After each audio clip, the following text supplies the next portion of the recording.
Praise the lord દોસ્તો. પ્રભુ ઈસુના પવિત્ર, મહાન અને સામર્થ્ય નામમાં આપ સર્વનું હું સ્વાગત કરું છું.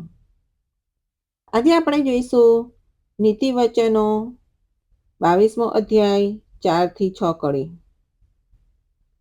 ધન, આબરૂ તથા જીવન એ નમ્રતાના અને યહોવાના ભયના ફળ છે. આડા માણસના માર્ગમાં કાંટા તથા ફાંદા છે. પોતાના આત્માને સાંભળનાર તેથી દૂર રહેશે. બાળકે જે માર્ગમાં ચાલવું જોઈએ તેમાં ચાલવાનું તેને શિક્ષણ આપ, એટલે તે વૃદ્ધ થશે ત્યારે તેમાંથી તે ખસશે નહીં.